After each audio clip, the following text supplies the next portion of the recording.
তো এই জঙ্গলের ভিতরে ভূতের কাছে একটি ব্যাগ রাখা আছে, এই ব্যাগটি যে নিয়ে আসতে পারবে তাকে দেওয়া হবে 2টি আইফোন 15 প্রো ম্যাক্স। এসে পড়ো। ওয়াও, ব্যাগ নিয়ে আসতে পারলে আইফোন 15 প্রো ম্যাক্স দিবে, আমি তো চলে যাবো, এটা কোনো ব্যাপারই না। বুঝো, তোমার কিন্তু জানও চলে যেতে পারে, এসব কি আমি ভয় পাই নাকি? আপনি দাঁড়ান, আমি যাচ্ছি। আচ্ছা ঠিক আছে, তাহলে যাও। আরে এটা আমি কই আসলাম? এখানে তো সব ভূত, তাড়াতাড়ি এখান থেকে পালিয়ে যেতে হবে। আরে এটা আমাকে কই পাঠিয়েছিলেন?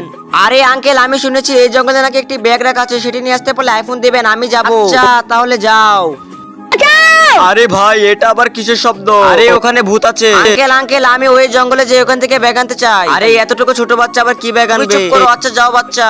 আরে বাবা, এখানে আবার ব্যাগ কোথায়? আরে এটা দেখা যায় ভূত, দাঁড়াও, ভূতকে উচিত শিক্ষা দিচ্ছি। আক্কের বাক্যের বাম্বে বই জাদু কলস, তুমি এসে পড়ো। এই তো জাদু কলস এসে পড়েছে, এই জাদু কলস তুমি ভূতকে ভ্যানিশ করে দাও। এই তো ভূত ভ্যানিশ হয়ে গেছে, এবার আমার ব্যাগ আমি নিয়ে যাব। তো জাদুই কলস, যারা যারা এই ভিডিওতে লাইক এবং চ্যানেলটি সাবস্ক্রাইব করবে তুমি তাদের কাছে চলে যাও এবং তাদেরকে উপহার দাও। তো আঙ্কেল, এই নেন আপনার ব্যাগ।